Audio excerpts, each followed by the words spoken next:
Good evening. Good evening and welcome. It's a privilege to introduce this symposium, and we, as usual, firstly acknowledge the people of the Kulin Nation, the traditional owners of the land on which we're based, and we pay our respects to their elders and to other Indigenous Australians. I'm Greg Bamber at the Monash Business School, and see if we can get these slides to work. There you go. And this symposium is to honour the late Emeritus Professor Joe Isaac. He loved being at these events, and he helped to design this general format when we sat down together in a cafe just across the road about 15 or 16 years ago. And for those of you not lucky enough to remember him participating in them, he always would sit in the front row. He'd always ask the first question, and he'd always have the last word as well. And he unfortunately died at ripe old age of 97, shortly before the pandemic. And he was still coming to seminars here and at the University of Melbourne within a few months or so before he died. And it's wonderful that some members of the Isaac family, David and Debbie, are here, and one of them will say a few words towards the end of the symposium. Our former Vice-Chancellor, Margaret Gardner, was a great friend and admirer of Joe's, and she would sometimes introduce the symposium. She's now, of course, the Governor of the state of Victoria, and I think on her way to Canberra to pay her respects to the King, who's arriving as our still current head of state. But she commented when introducing this symposium a few years ago that Joe was a legendary academic who brought rigour of understanding and analysis to the field of industrial relations and labour economics. He brought synthesis and judgment to provide policy solutions, particularly in the fields of pay and incomes policy and labour market issues, and he was able to move seamlessly from the world of academia into practice. End of quote. In short, he was an inspiring role model, and he was still publishing impactful articles in the year or so before he died, including one with Joel Cutcher-Gershenfeld, who we'll hear from a little later. Our keynote speaker today is Professor Jackie O'Reilly, professor at Sussex University in the south of England. She's a brilliant and founding co-director of the Digital Futures at Work Research Centre, an important initiative led by Sussex and Leeds universities. And the only international university partner is Monash University, where Fang Lee Cook, who's here in the room somewhere and right at the back, and I are lucky enough to be involved. And Jackie's published widely on many relevant topics to our discussion this evening. Although she was aiming to be here in person, unfortunately, due to pressing family circumstances, we weren't able to drag her away from the south of England. And so thanks to Zoom, at least, she'll join us remotely in a moment. Where it's early in her day in England. We're lucky enough to have two excellent discussants who will follow on her remarks, who are here with us in person, who we'll meet after Jackie's remarks. So Jackie, I wonder if you can share your screen with us and your slides. Okay, tremendous, Jackie. Take it away. You've got about 20 minutes, please. Greg, just to reassure you, I'm going to put my electronic timer on my phone on because I know you want me to keep to 20 minutes. I'll push that in a minute. First of all, can I say thank you so much for inviting me. I am really sorry I can't be there in person.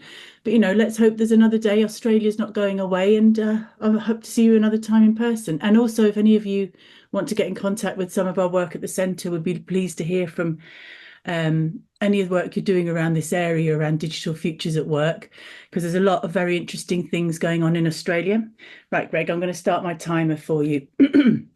Okay, so the short presentation I'm going to give today has emerged from a range of different research projects we've been conducting through the ESRC Centre and through some research that's funded by the European Union, trying to understand how different countries in Europe and now with a broader international context are developing digital transformations.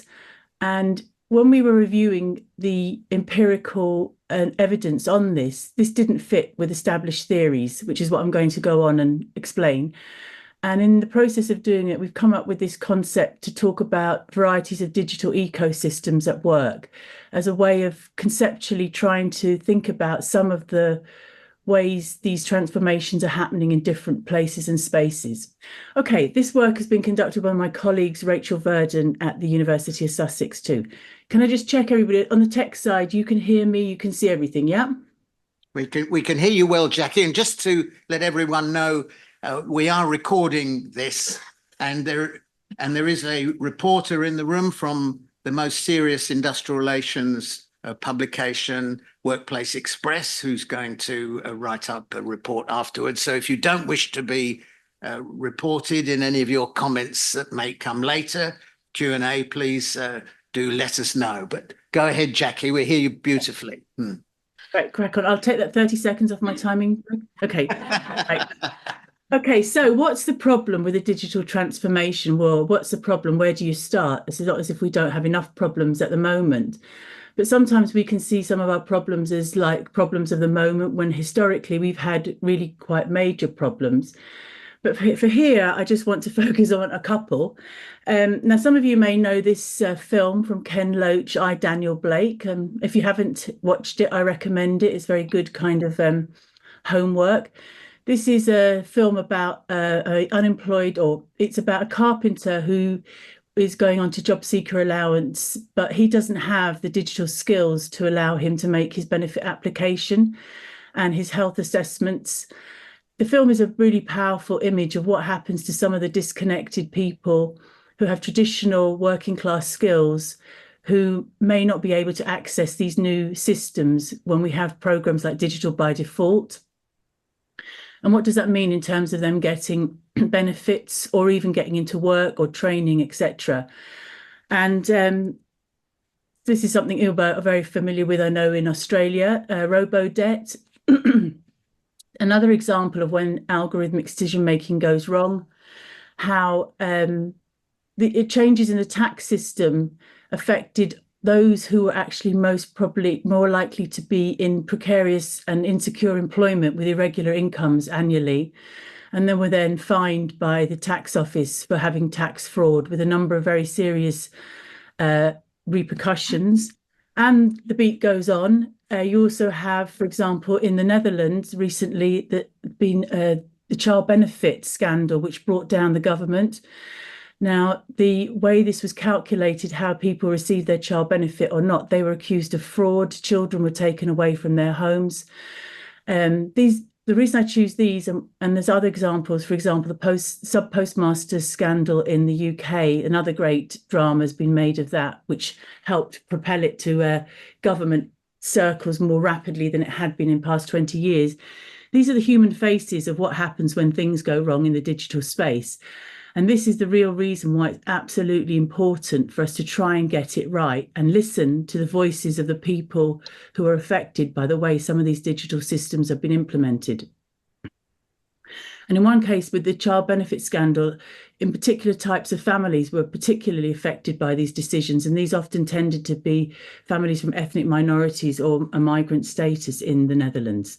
So when we look at the numbers, it's really important to remember the humans are affected by some of these numbers and some of the digital systems behind them.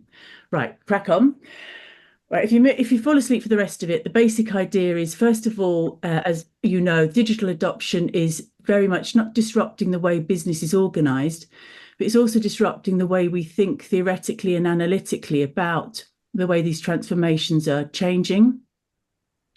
And the second main idea is that we need to have a very regional or international comparative perspective to try and understand that there is not one best way.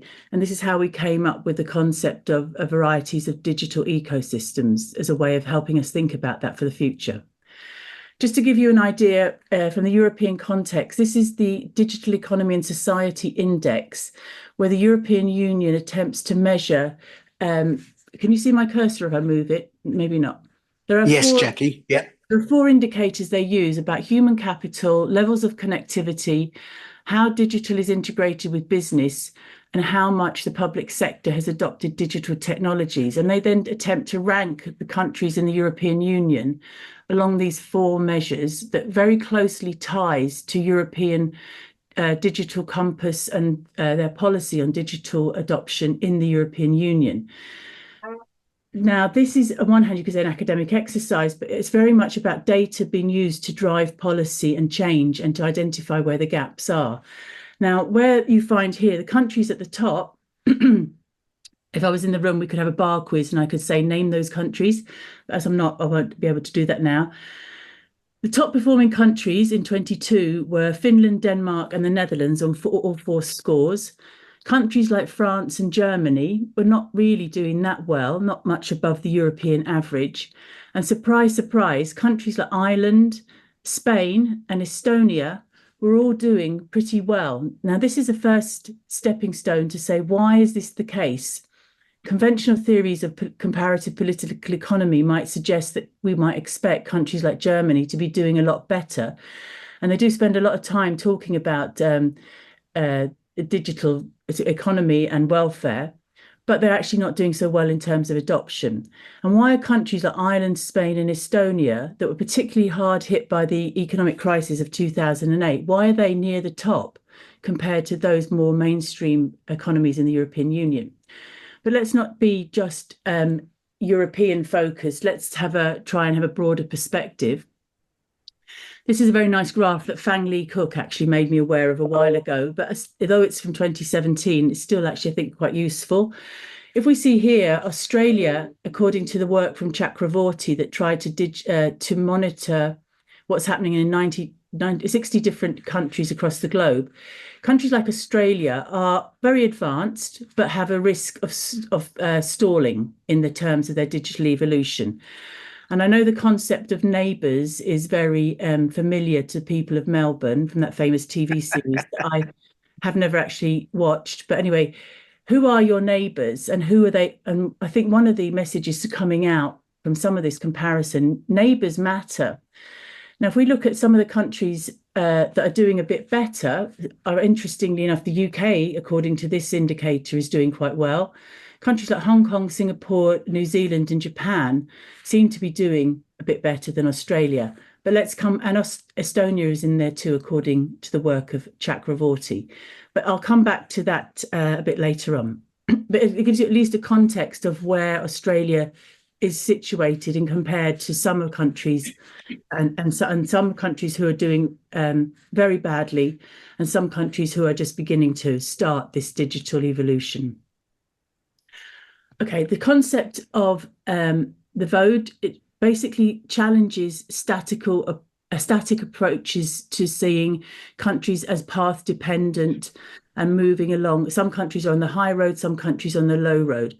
Now, while there is important to recognise the role of institutional legacies, this digital disruption has catalysed some countries into spaces and places that they may have been surprised to be in. For example, when working with some of my Spanish colleagues, they couldn't understand why are we doing so well, because they're so used to being told that they're a basket case.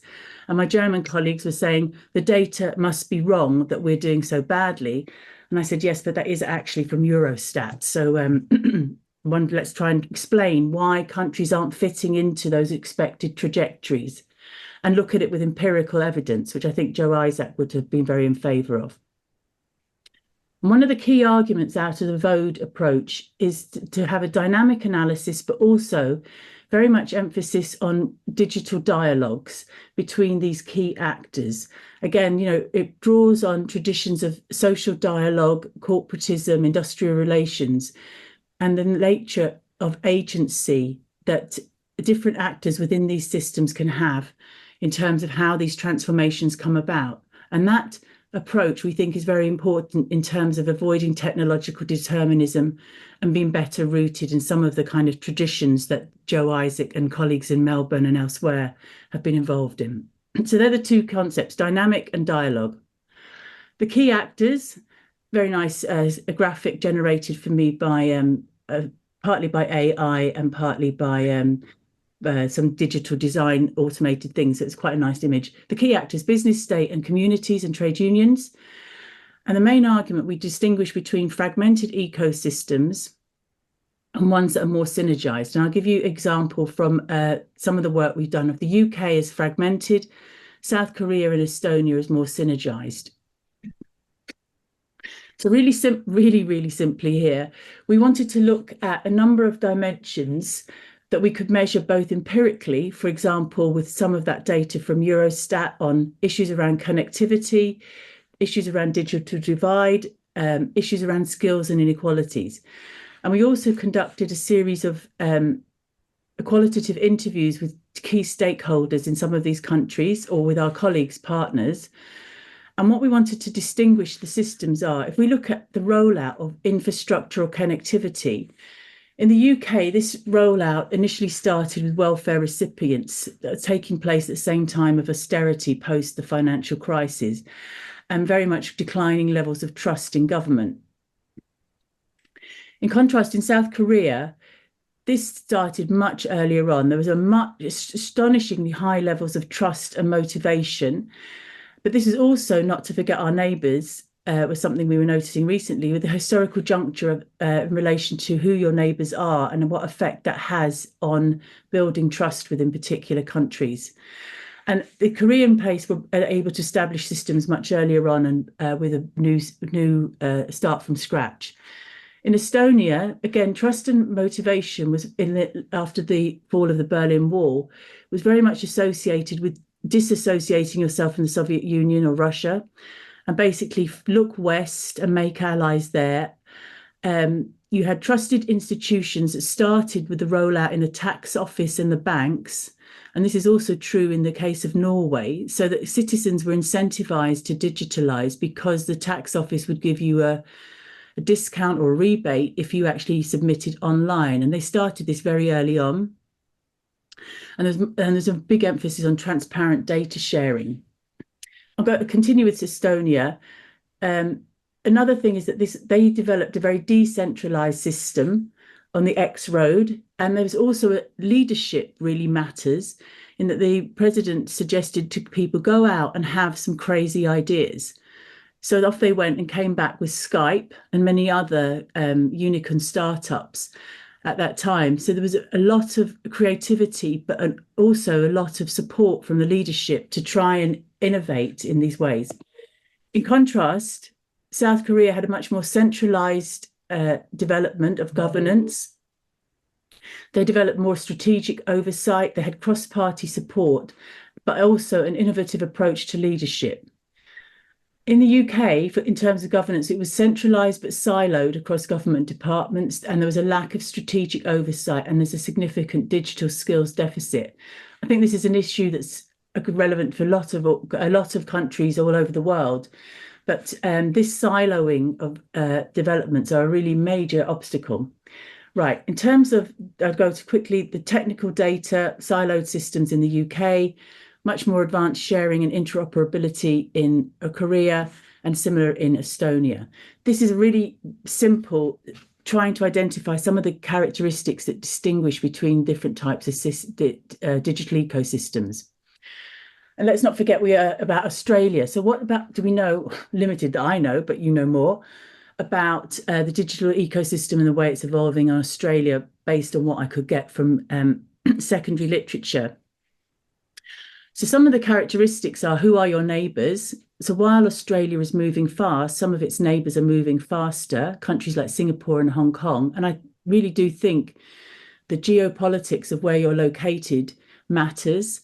And that's the second thing. The second thing is the collaborative ecosystem. So you have, according to the literature, a big network of different key actors collaborating together. The distinctiveness or what competitive advantage I think also comes out in the Australian case about the relationship between parts of the economy where you have a strong mining sector and apparently high technological advancement in agriculture, which was very important in protecting Australia from the financial crisis of 2008. And alongside that, you have very highly advanced financial sectors in Melbourne and Sydney and Canberra in terms of finance and tech sectors.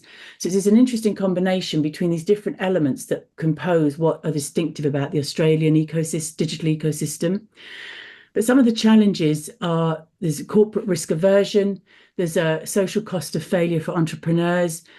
Like many countries, the difficulty of scaling up successful startups and restrictive immigration policies that hinder recruitment of overseas talent in emerging digital specializations.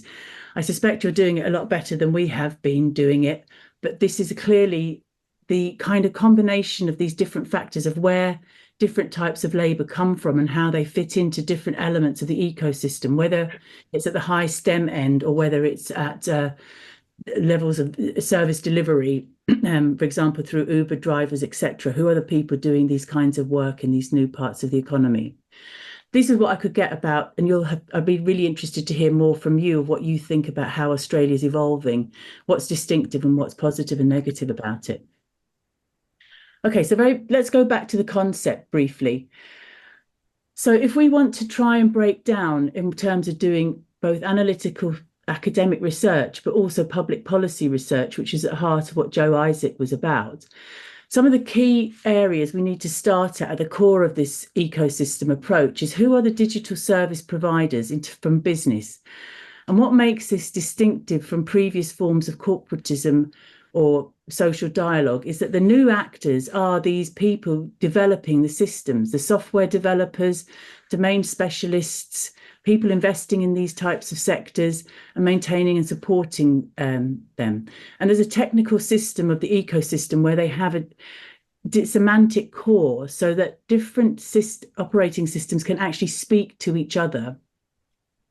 And there's an interoperability between the way these systems speak rather than being siloed or whether having the burden of lots of legacy systems. If this infrastructure doesn't communicate well, it doesn't work well. And this is really the founding part of the building of it.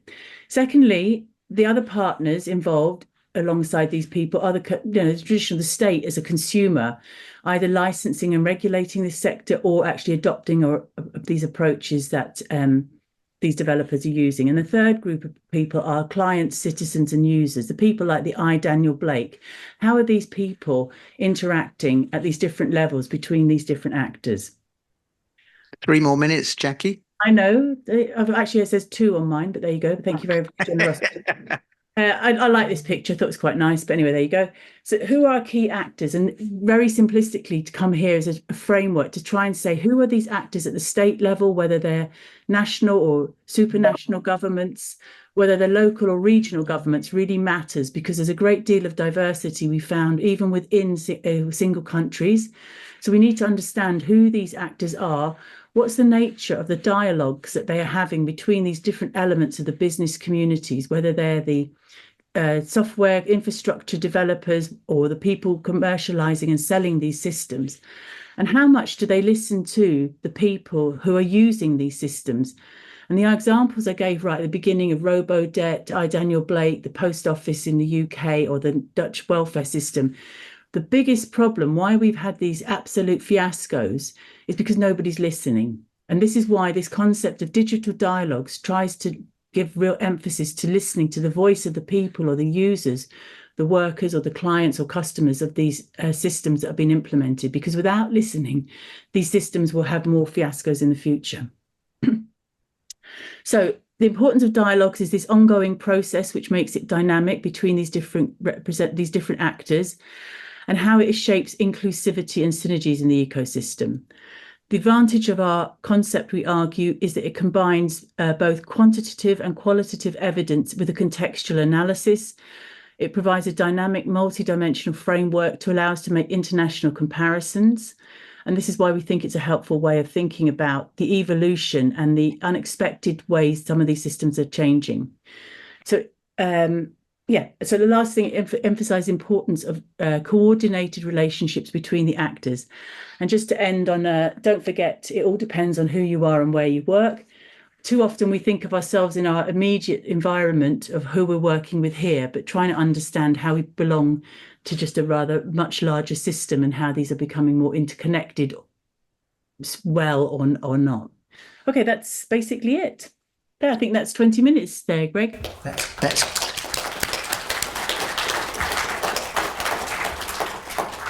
That's great, Jackie. Thank you so much. Dr. Liam Byrne, who's a historian and a leader of the Future of Work project at the Australian Council of Trade Unions, is going to make a few discussant comments, and then immediately afterwards, Professor Joel Cutcher-Gershenfeld from Brandeis University in Massachusetts is going to make some discussant comments. Are you able to stay with us, Jackie? And then Absolutely. We'll throw it open to some Q&A. So if you've got any points you wish to raise in the room, please keep a note of them, and we'll have time for Q&A. And then Jackie, as well as Liam and Joel, may respond, and we can get some dialogue in the room. So Liam, over to you. Thank you. Great, thanks Greg. Can everybody hear me okay? Fantastic. Apologies for my voice, first of all. I walked through some plane trees before coming here, so if my voice gets a bit funny, I may be, I've been struck by plane tree-itis, as we call it. Would you like a glass of water? Or that's a preemptive glass of water may not be a worse idea, Greg. Thank you so much, Greg, for that, and also for the invitation and for Jackie for that wonderful talk. It's always a huge privilege to be here in the country of the Kulin Nations, peoples that are country of Kulin Nations, and fantastic to be at this event. Before I make the discussant points that Greg mentioned, I just very quickly wanted to pay tribute to Joe Isaac, who of course this event is honour of. I didn't have myself the opportunity to meet or work with Joe, but his legacy looms large, of course, for all of us who are either involved in the study or the practice of industrial relations in this country. I'm sure people here are aware that alongside Professor Stuart McIntyre, Joe put together and edited this fantastic history of the arbitration system in Australia called the New Province for Law and Order. And when they did that, demonstrating their sort of civic mindedness, they used the profits for that from that book to create a prize, to help create a prize at University of Melbourne, the Australian Industrial Relations Commission's Centennial Prize, which is there to sort of sponsor young scholars of industrial relations and to really recognise and support that work. I was awarded that in 2013, and it was a huge boost for me to be associated in some small way with Joe and his work. And to have the validity and significance of the study of industrial relations recognised. And I think that to be able to then speak today, just a little bit over a decade on, mostly about Jackie's comments, but in an event honouring Joe is a huge honour for me. So I just wanted to recognise that as we began. Now, I particularly want to begin today as we're talking in reflection on Jackie's comments and some of the important points that she's made about the collaborative relationships between key actors, about dialogue and that dynamic relationship. Particularly wanted to recognise a point that Jackie made about the agency of different actors. And what I'm going to focus on, you won't be surprised to hear, is the role of worker voice and unions within the transformation that's taking place in terms of the digital economy, the new technologies that we have, and very, very broadly speaking, artificial intelligence. Now, I say very, very broadly speaking, because of course, artificial intelligence is not a singular set thing. It refers to a very broad set of technologies. And so I'm just in advance going to say I'm going to be slightly coarse and general and just refer to it as an AI systems, but we can go into more detail in the discussions if people want, as well as other forms of digital technology and automation. Now, people who aren't aware about the union movement and its position towards these systems, I think it's important to point out that Australia's unions have a positive and proactive attitude towards the introduction of new technologies and work. And in terms of a social dialogue and updating these systems, it's very, very important to begin from the point of having a proactive attitude towards them. So unions are excited about the potential for new technologies to help make jobs more meaningful and to augment the skills and experiences of workers to boost productivity and to generate economic growth. But we are also aware of the significant risks that also exist if we don't get the transition and don't get the creation of our future digital economy right. Prime among these risks is the threat that artificial intelligence systems will be used to make Australia a less fair place by creating a race to the bottom on wages and working conditions while cutting jobs. This is not a looming threat from the future. This is something that we've already seen some bad faith corporate actors use these systems for in this country. Earlier this year, McKinsey released a report that's been much quoted since that predicted the potential gains in productivity from AI systems. Buried within that report was another prediction, which is that by 2030, 1.3 million Australian workers could be displaced by the introduction of AI systems into Australia's workplaces. They estimate that it will be women workers, lower paid workers, workers with fewer educational qualifications who will disproportionately be affected by this transition and by the loss of jobs. We can't simply hope that new jobs will be created for these workers, and the union movement won't accept a response that says simply leave it to the market to deal with it. We need to have a clear strategy to ensure that we're maximising the potential for AI systems and other new technologies to drive productivity growth, with a strong focus on ensuring that workers receive the training and skill support to ensure that they're going to be active participants in the future economy and high-tech economy of the future. But it's not just cuts to job numbers that we need to worry about, it's also the use of AI systems to worsen working conditions and the quality of jobs. So for instance, we've already had some employers use AI systems to cut the hours of their workers. We have a real question to ask ourselves about these new technologies. Do we want AI systems to free workers up for more advanced tasks, or do we want them to be used to slash jobs and reduce the general quality of work? And we're also very mindful in the union movement about the significant risk to working rights and conditions that are posed by forms of algorithmic management and the intrusive forms of workplace monitoring and surveillance. We've already seen both of these happening in Australian workplaces. The simple fact is, too many decisions about the digital future of Australia's economy and of our workplaces are being made by large multinational corporations and the biggest of Australian corporations in regards to how they can maximise profits with little regard for public interest and how we can actually benefit all Australians in the AI transition. We've seen an array of instances where these organisations have introduced AI systems and automation with the explicit intention of undermining standards and the conditions of work.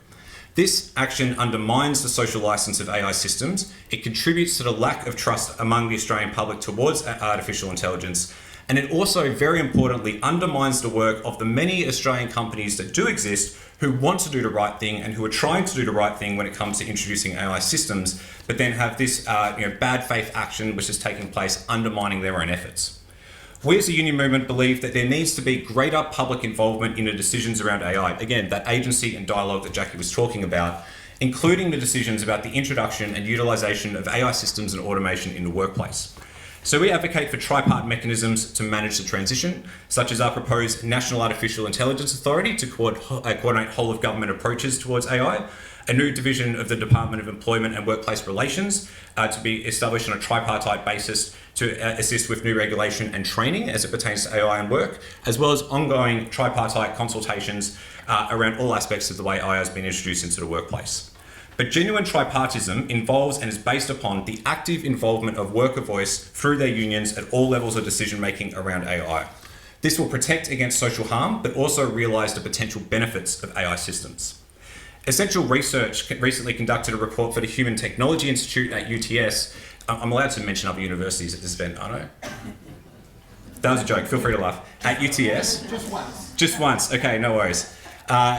And this report was called Invisible Bystanders, and it charted the introduction of AI systems and the relationship to workers in healthcare, retail, and public service. The report found that it was often the case that AI systems and automation were being introduced into workplaces without any consultation or any meaningful engagement with workers at all. And unions have been able to confirm this trend across industries. It's frequently the case that large numbers of employers are imposing AI systems without discussion, without engagement, and without active involvement of workers in these processes. Just recently, the Commonwealth Bank announced its intentions to replace thousands of call centre staff with an AI system, a new platform called Hey CommBank. Workers and their union found out about these plans when it was reported in the Australian Financial Review. There had been absolutely no consultation with the union that took place. The Invisible Bystanders report also found that workers are overwhelmingly willing to engage with AI where it complements their work and are suspicious of it where it's being used to cut jobs and undermine working rights. And workers are absolutely right to be concerned about this risk, and this is why unions have made it clear time and again that companies must involve workers must involve unions in meaningful consultation around the introduction of AI systems before decisions to introduce these systems have been made. This worker voice will help protect against social harm, but it will also do more than this, and it will be absolutely crucial if there's going to be any social license around AI in this country and overcoming that deficit of trust that we've seen. Now, there have been multiple predictions of the productivity benefits as a result of the use of AI systems in Australia's workplaces. I mentioned just one of many before. But much of the work that's been done on this has missed one central fact, which is increased productivity will result from the efficient and effective use of AI systems by workers who are well trained and well supported in the new processes and systems. The technology itself will not deliver productivity enhancements. It is the skilled use of this technology by working people that will do so, who will bring their skills, their knowledge, their expertise, their problem solving, their creativity to task. Workers have an immense range of skills and knowledge, and if this is brought to the AI transition, we will gain benefits that we never would if worker voice is ignored. This isn't just a union movement saying this. The recent research from the Sloan School of Management at MIT in the US has argued the best practice for introducing and utilising AI systems is by involving workers and worker voice from design to implementation to review, and this research explicitly mentions the positive role of unions. This research is conducted within a broader ecosystem of research, and I would note the connected work of Darren Ekamoglu and Simon Johnson at MIT about the need for appropriate social interventions around new technology, explicitly mentioning the role of unions. Both of those scholars, of course, received the Nobel Prize for Economics this morning. So I just thought I'd drop that in there. Just, we've got some good supporters here. And we can see this positive engagement in a number of different Australian workplaces where employers have worked positively with unions through a consultative process to ensure that workers are involved. There are many examples that I could use. I just particularly highlight the recent negotiations over an enterprise agreement between the finance sector and CBAS, the Superannuation Fund, which has resulted in a proposed agreement which defines AI, provides consultation rights, makes sure that workers are actively involved in the introduction of these systems, and also includes other protections for workers, including over their data. No worries, I'll get there. This is just one example of how unions and employers can work together to successfully introduce AI systems in a manner which is going to enhance productivity and from that lead to real and direct improvements in workers' pay and conditions. Social dialogue and collaboration that was mentioned, which is so important, begins with a common vision of the future that we want to achieve.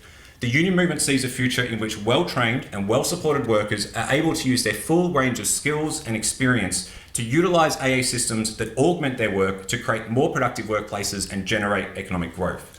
We see a future in which that hard work, that skill and experience is recognised through the return of productivity gains and improved wages and conditions. We see workers being able to lend their skills and expertise to identify and minimise the harms that are posed by these systems, such as the potential, and we've seen the demonstrated reality of these systems perpetuating bias, discrimination, just for a couple of examples. We see a future in which AI systems are used to elevate the quality of life and elevate the quality of work, not just the profit margins of some multinationals. But this, as the work of Darren Ekamoglu and Simon Johnson has demonstrated, will not be the inevitable result. It will require conscious social intervention to shape the future of the economy and the future of our workplaces. And workers must be involved in all levels of decision making around the introduction and utilisation of AI systems, in particular in regards to the world of work. We in the union movement want to work with those who share this vision of better future that we can create, including employers, including government, academics, experts, civil society, and so on, to make this a reality. We will never make the most of AI and its potential if we do not have a coordinated approach that actively involves workers in the decision-making processes. A strong worker voice means the right to meaningfully contribute to the decisions being made about the introduction of AI into workplaces. It doesn't mean simply being told about a decision after they've already been made. The union movement's goal is to ensure that all Australians benefit from the productivity gains from the use of AI, and that the harms posed to workers and vulnerable members of our society by the new technology is eliminated. This aspiration is achievable. It is a task that we have ahead of all of us, and the union movement is ready through a social dialogue to do our part. Thank you.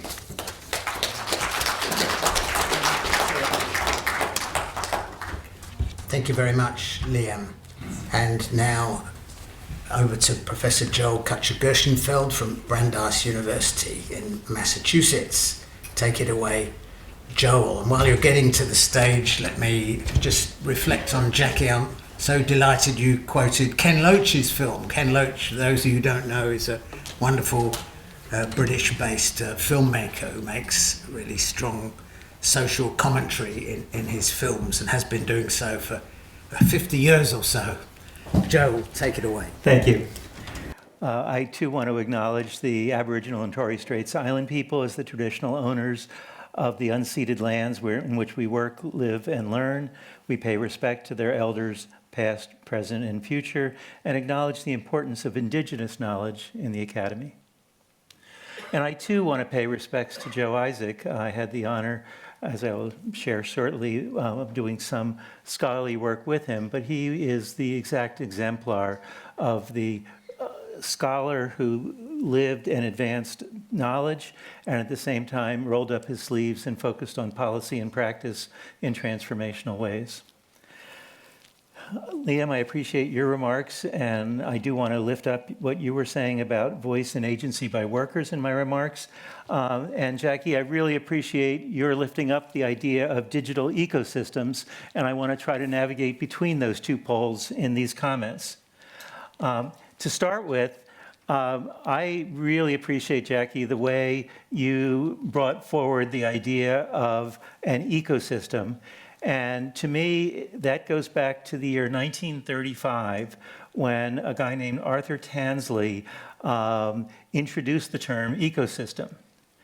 At the time, in the field of ecology, everyone was a specialist in a particular plant or species of animal. And he had the disruptive idea that you could put them all together and call it an ecosystem.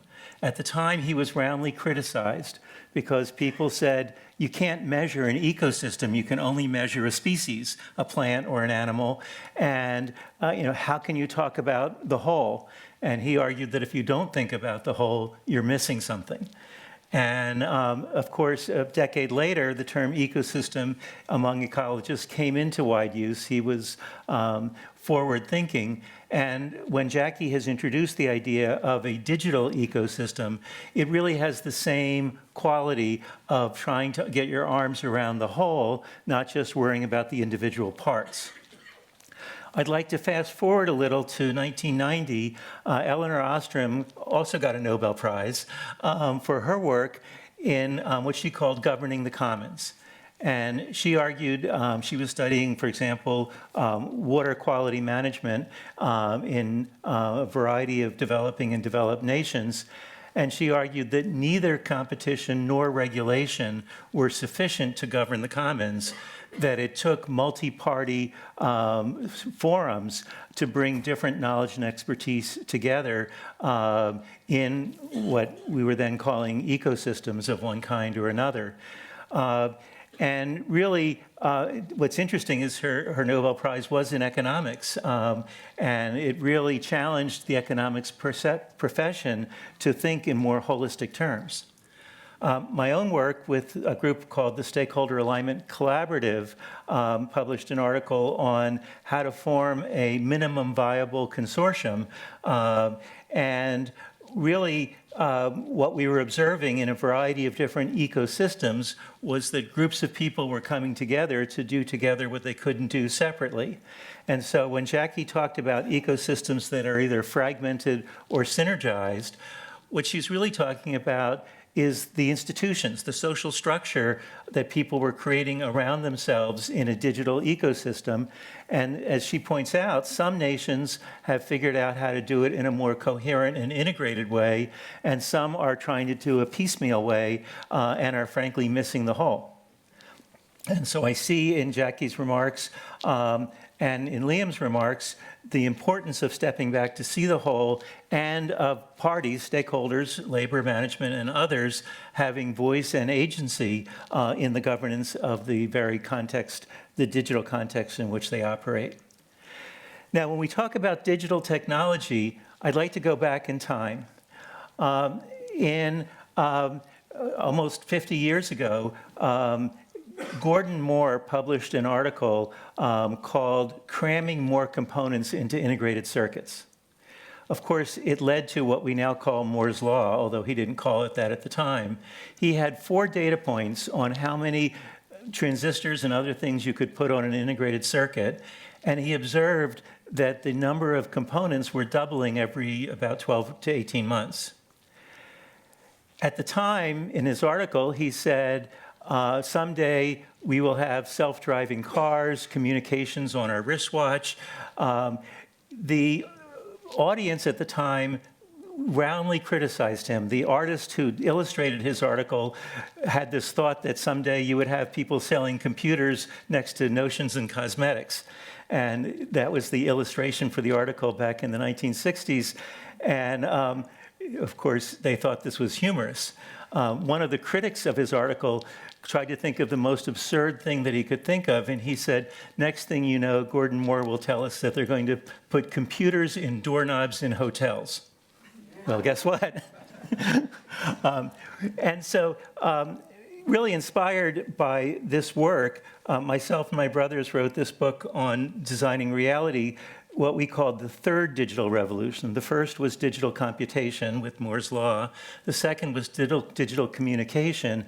And the third, we said, was digital fabrication. And in each one, there were these exponential rates of change. And that's really the issue that I think underlies both Liam's comments and Jackie's, which is that when the technology is moving not at a linear but an exponential rate of change, the challenges to our institutions are great. Because the institutions are the stable foundations of society. They're not supposed to change quickly or easily, and yet the technology is moving fast. And so how do you have agency? How do you have voice? How do you govern the ecosystem with something that is moving so quickly? The article that I wrote with Joe Isaac, which was, it was an amazing opportunity. I mean,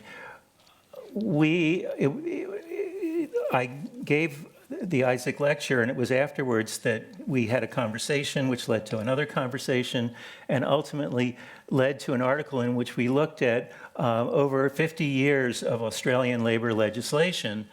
And mostly it was his lived experience classifying different objects of acts that were passed over the decades into whether they were designed to create value or mitigate harm. In almost every case, legislation first happened to mitigate harm. Something was of concern, and people said we need to do something, and the government in power would propose something. In the area of labor management relations, it was only in the last couple of decades that we began to see objects of legislation to do things like cooperative and productive relations to create value, not just to mitigate harm. And really what was underneath this was the idea that at their core, institutions need to do both. And a book that will be coming out in January that I've written with some co-authors argues that collaborative consortia are an agile institutional arrangement that allows for a more adaptable, flexible response to accelerating technological change. And just to put this in its Australian context, I had the privilege of working for at least almost the last decade with folks at the Fair Work Commission, and we were introducing ideas under the mandate for cooperative and productive relations to form labor management partnerships. And it was, I think, an amazing accomplishment when that work became institutionalized with the F79 form. If you and a union and an employer want to work together on certain issues, you can actually file an F79 and get support, facilitation, and others to form a partnership and work together. And that's a form of institutionalization of something that's flexible and adaptable, which is a labor management partnership. More recently, the Fair Work Ombudsman has issued a statement of intent in which they're basically inviting the formation in key sectors, hospitality, farm labor, higher education, and others, to form tripartite forums, the same issue that Liam was talking about, where labor management and government might together talk about fair pay and fair treatment at work. And I highlight these as examples of, in a sense, pushing our thinking to how do we govern an ecosystem, particularly a digital ecosystem where change is accelerating at an accelerating pace.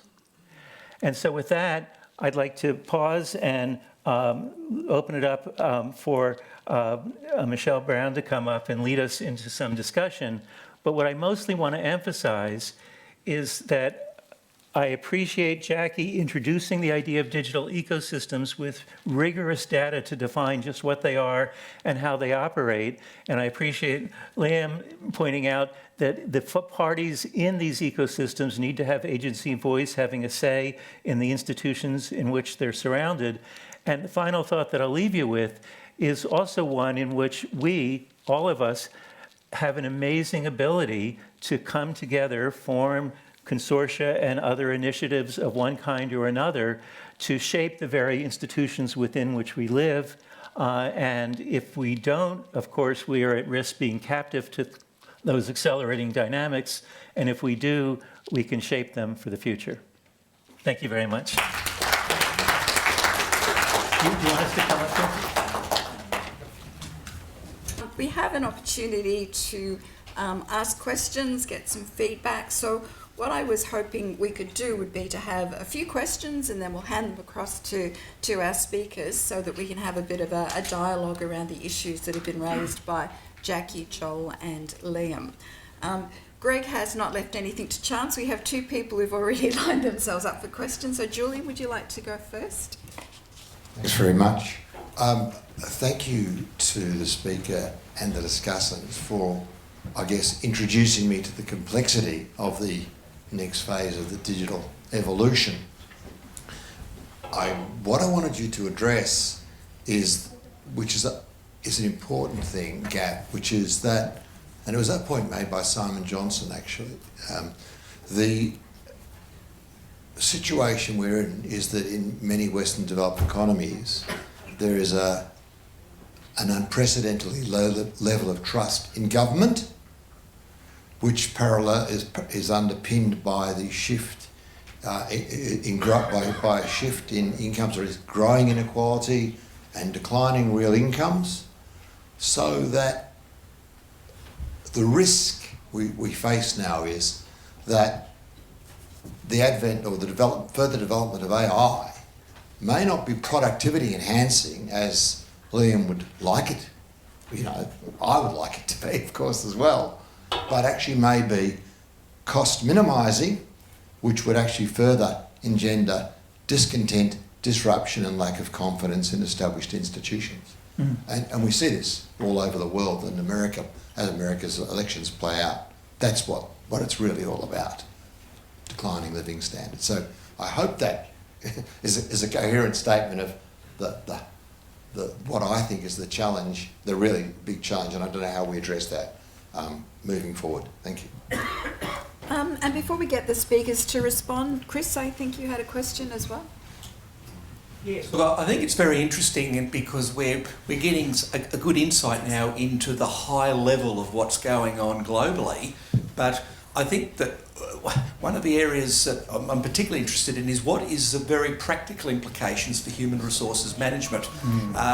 Having a teenage son in recent years who went through the processes of trying to get his first casual after-school job and finding that he never actually made it to speak to a human being. He went through the online part, then he finally, in a couple of occasions, got to the presenting the video, but that was actually responding to questions on a screen, but never actually could crack where humans would actually interact with him, which, despite the advice from his mother and father, which 40 years of professional experience and higher degrees and trying to second guess the algorithm, didn't really offer him much help. But so I guess we've known for a while, if you're thinking about the implications for AI on HRM, we've known about the recruitment side of it and all the potential for inherent biases and whatever we don't know that goes into the construction of the algorithm. But I'm just thinking, has there been some serious thought or research into what are some of the other implications for HRM? For example, could we find organisations beyond what we've heard about just simply looking at the macro area of trying to reduce wages and salaries, about somehow using AI to manipulate succession planning or even performance management? Or are these things that we can't even imagine as yet? Those questions aren't yet big enough. We have one more question to add to your list and then we'll get you to respond. Thank you. Hi, I'm Philip Durham. I'm just interested in you're a historian, so you may or may not be aware that in the 60s and the 70s, the elites of the trade union, the elites of the business, and the elites of government set a tripartite body which ended up in the Department of Productivity with Ian McPhee. That really worked very well because in the 80s, the elites destroyed the manufacturing industry that productivity areas had been working to make more efficient and more effective because they were not competitive. My suspicion is that what we're looking at now is, again, a bunch of elites, which includes many of the people in this room, looking to control the future in the same way the ruling class has ever since Greek days, have controlled the wealth, the attributes, the income, and this is just yet another way. And to talk of tripartism is just to deflect that and is ignoring the past history, because the business elites and the government elites will not allow the workers to continue. They will continue to be exploited and pushed down. Jackie, would you like to go first in responding to any or all of those questions? Gosh, where do you start? The question of trust, first of all, is something that's frequently asked. And we had a big meeting with the Department of Work and Pensions in the UK, and clearly they were saying, how do we do this? It doesn't help when you have fiascos like we've had with the sub-postmasters. Trust has got to be earned. I do understand the broader context that the person made about inequalities, and that diminishes trust, and even how much people vote in elections. You see a decline of working class people participating in elections in the United States for a long time. You're seeing that increasingly also in the UK and most probably in Australia, where they see the political elite as something that's very distant from them and not working in their favour. That varies between countries. That is a major challenge of how you do it. And I don't have an easy answer to do it, but there are examples of countries where they have been able to bring citizens with them. Let's just not pretend trust is some kind of fairy dust you can sprinkle on people and suddenly the world is a wonderful place and it will snow at Christmas. It has to be earned. It has to be, the examples we have of where it's worked is either because people have an incentive to participate in the digital system. So the case studies from Norway and Estonia, where banks or the tax office actually set up incentives. If you move into the digital system, you will actually get money back. There's a big incentive to do that. And if the system works, then you build up this trust like that. So they are actual empirical examples of how you can build it. It takes time. But it's not something that just will rain from heaven. The second thing, the last speaker I was going to address, Fang Lee Cook has written a brilliant article on some of the key issues for HR in terms of some of these AI developments. I'm not going to summarise her article here and now, but one of the big challenges we are identifying in our own work is the levels of digital literacy. And by that, we don't mean just digital skills and qualifications. And it's not just about connecting people who have low levels of digital literacy or connections or don't have computers and their only access is through their phone. And that's dependent on their levels of data. But digital literacy goes right across the spectrum up to the highest levels, where senior managers don't know what it is they don't know. And one example of attempts, for example, in the UK government to try and address that in the civil service, they called it One Big Thing, where they have a training programme to try and encourage employees across the spectrum to start learning some of these modularised digital literacy skills so they can try and begin to work out what is Copilot, how does it work. At the moment, there are so many tools out there, and one of our biggest challenges is to actually understand what does this system do, what information is it collecting, and how am I using it? And I think we're just really at the infancy of some of that. And I think Liam touched upon some of those things. So just to answer two of the questions rather than all of them. One is trust, you have to earn it. Two is literacy. I think if we think about how literacy changed from the Industrial Revolution, when in the UK, we had in 1922, children were meant to stay at school until they were at least 12 years old. It gave you an indication that the economy needed people who could read and write in order to operate the industrial economic machinery we had at the time. And I think we're seeing something similar now, but in a different scale in terms of that literacy required there. So that's one of the many challenges HR face, but I don't want to let the others have what they want to say too. Liam, do you want to go next? Yeah, sure, thanks. It's hard to follow Jackie's answer. It's such an incredibly hard act to follow, Jackie. I think in terms of come to the question of HRM and human resources management, yes, it's something that's definitely on the radar, deeply, deeply concerning in a whole range of areas. One of the other areas we've seen, obviously, hiring is a really significant one. Firing is increasingly an important one. Also seen with promotions, for instance, been a number of instances where people have had, for instance, have taken periods of caregiving. They've had that as part of their career journey. That's then effectively being used against them in the processing of an algorithm and so on. So we're deeply concerned for any attempt to use these systems to replace human decision makers and to take accountability and responsibility away from human decision makers. We're particularly concerned where that takes place in a context basically of an attempt to abdicate managerial responsibility. And so yes, big conversation there, and I think a hugely important question. So thank you for raising it. I think on the question of trust, class, and elites.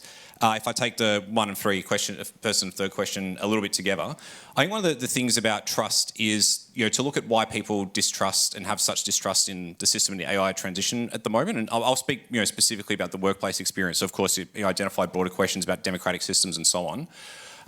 We're at a moment of immense pressures for working people, a cost of living crisis.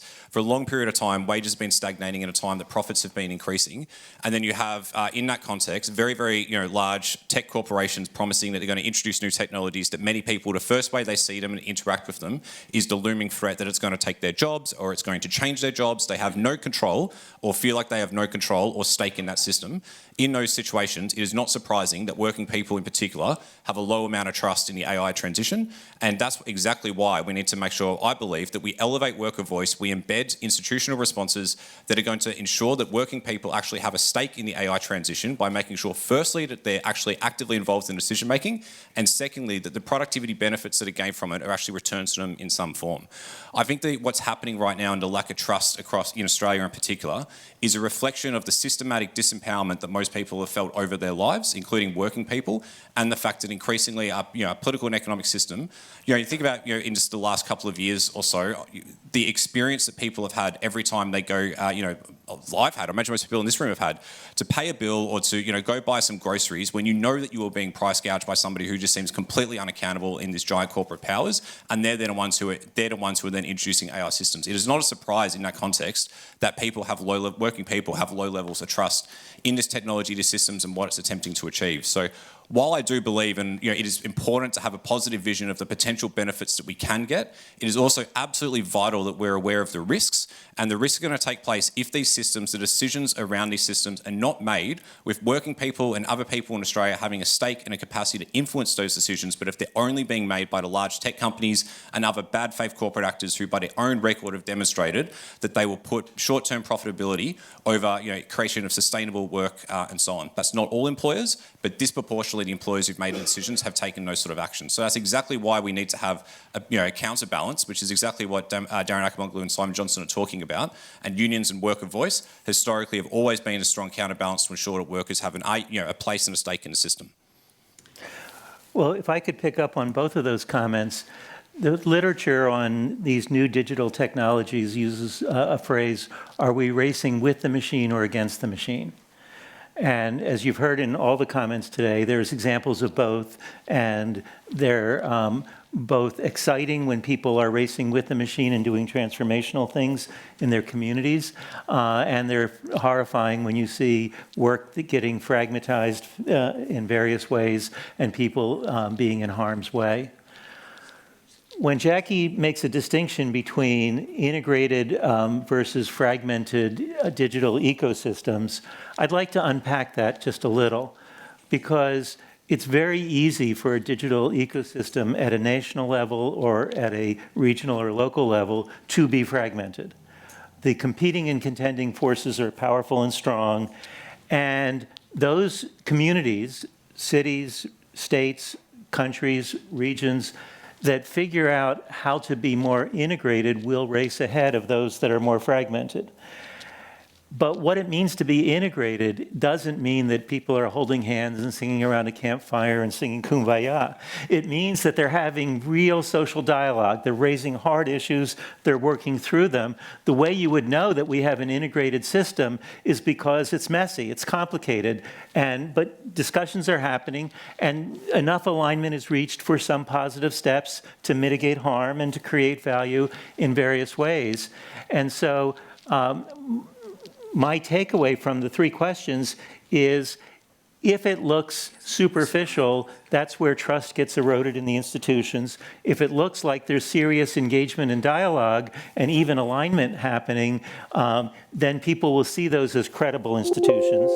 I think that for HR, HR is always at risk of being captive to just a managerial agenda as compared to being a back and forth role, providing worker voice, but also understanding business requirements or organizational requirements. And the best HR professionals are boundary spanners. And so again, in that integrated model, you would see HR playing a facilitating role to ensure voice with technology, not just a unilateral imposition role. And that's a difficult role to play because you often have to speak out against the boss, if you will, in order to play that role. But again, if it's working, that's what it's going to look and feel like. And the last thing that I'll say is that with the comment and question about the past examples with tripartitism, when the tripartitism is just superficial, it falls short. If the tripartitism is genuine, if the forum has a value proposition for labor, a value proposition for management, and a value proposition for government, it can be robust. And so, again, the question is, integrated is going to win over fragmented, but integrated is hard to do. Maybe one last question. Go for it. Oh, well, maybe go two. There's a fellow at the back, and then... Okay. In the digital system, we have 0 and 1 and another item as the participant rate. That is very important in the outcome of any research. I would like to know how to evaluate it, participant rate in any system that you consider it based on the environment, based on the IA, and based on the country culture. There's another question down the front, and then we'll get the speakers to respond.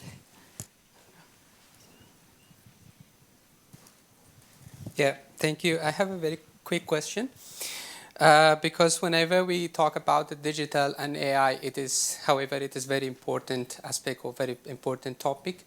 And it touches about the job losses in every organization, even every country, I can say that. But my question is specifically, how do you think like the digital ecosystem at workplace or in the workplace affect employees' well-being and mental health? Mm-hmm. Does it matter? Is it something that we should consider or we should care for our employees' well-being and their mental health or no? Joel, do you want to go first? Do it in reverse order this time? Sure. When we were doing the work on digital fabrication, we looked back at digital communication and digital computation, and what was abundantly clear is early in those first two revolutions, some lone voices were talking about ethical issues and adverse impacts, but for the most part, it was a technologic conversation that just raced forward. In the 1990s, we didn't know about weaponized social media, but if we had thought about it meaningfully, we might not be in the mess that we're in now with all this ways in which social media is causing harm. And so the lesson from history is that if you lean in early with new technology, you can shape it. If you try to fix it after the fact, it's terribly difficult. And so with the technologies that we're talking about now, AI, but also others like digital fabrication, there's potential for great harm and as well as potential for great good. And the time when things are early is the time to have the deep, I said messy, social dialogue. And so in terms of the mental health, that's a huge area. And you don't want to, a decade from now, say, wish we coulda, woulda, to have a mental health conversation and pair it with what technology does and doesn't do. The same thing is true in terms of how do we evaluate digital ecosystems, the first question, that having mechanisms to take the pulse, to monitor, to see what's happening, having feedback loops in society is hugely important. And so I would say that this is the time now to lean in on these important conversations, not to wait 5, 10, 15 years later and try to fix things retrospectively. Great, thanks. Great questions again. I think referring to feedback loops and so on, one thing that's important to recognise as well is that with a lot of new AI systems, and obviously, again, that's a very, very broad term, that in terms of the feedback loop, one of the things that's been most effective is that these systems have been used and adapted and experimented with and changed a lot, very much from a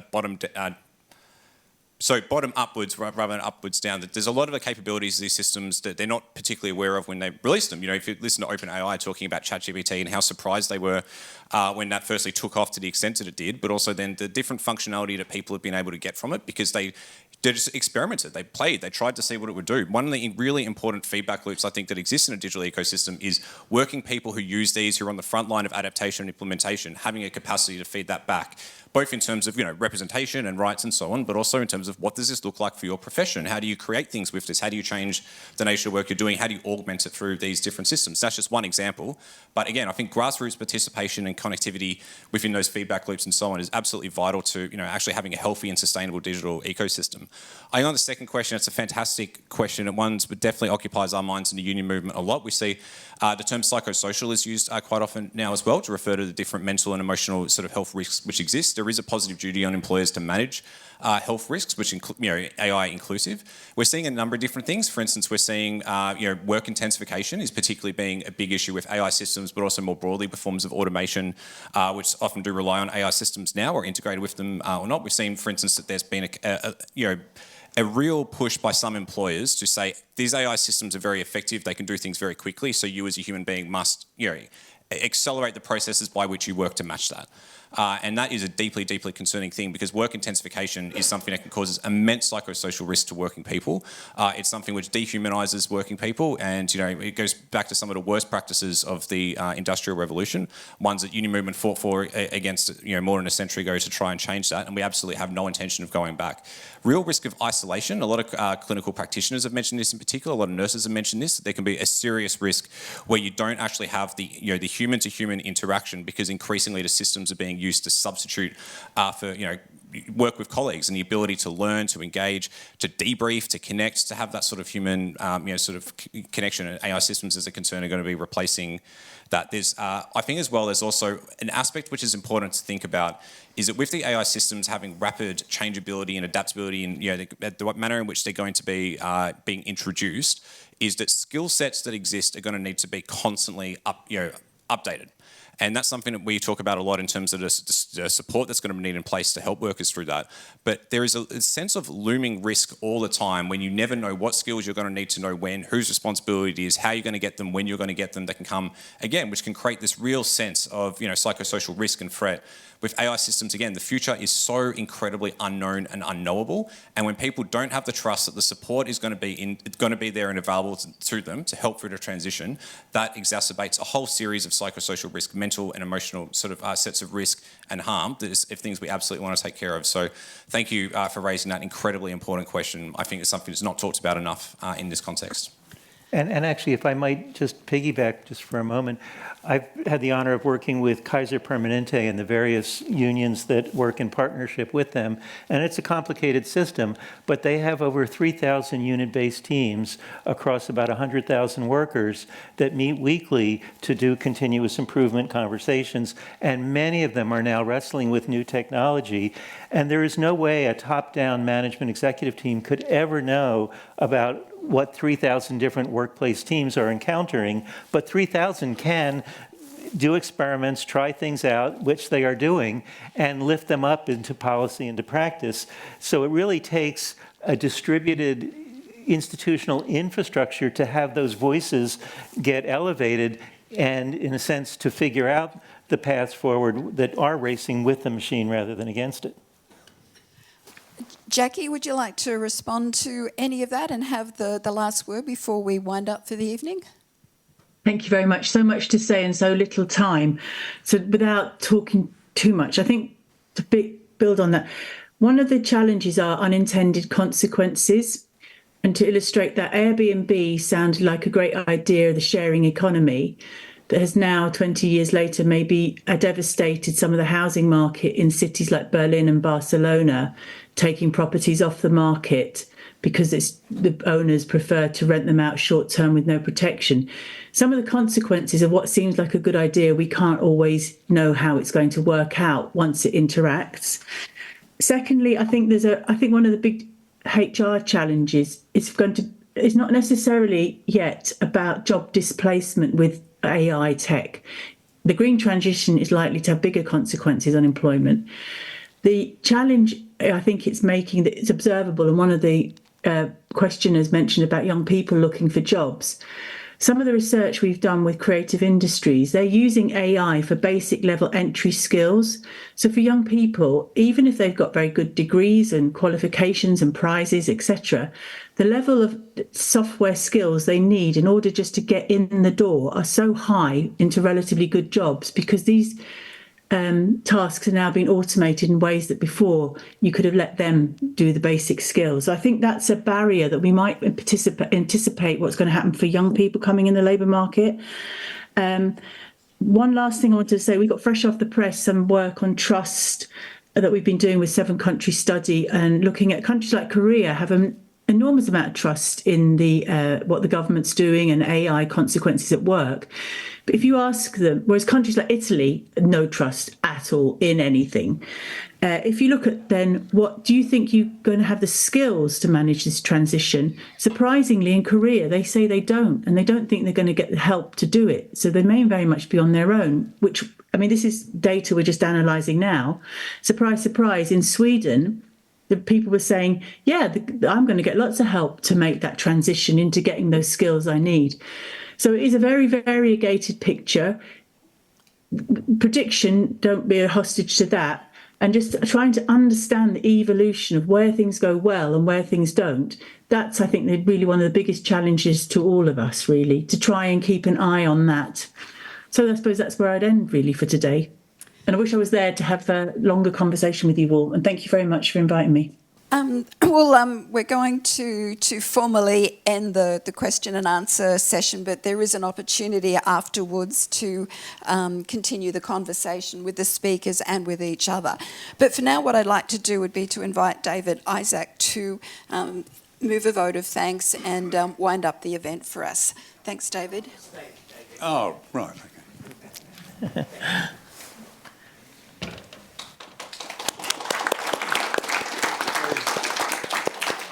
Look, thanks very much. It's terrific to be here again and to attend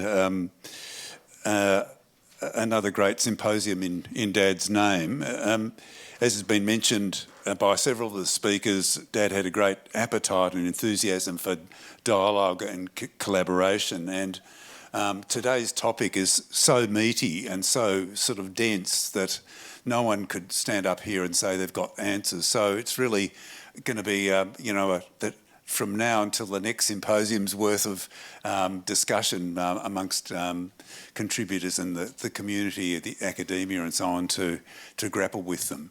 So, look, I'd just finally just like to say thank you to Jackie, to Liam, to Joel, to Michelle and particularly to Greg, Bamber and Monash and Melbourne Universities for hosting this terrific event, and I hope it continues year after year.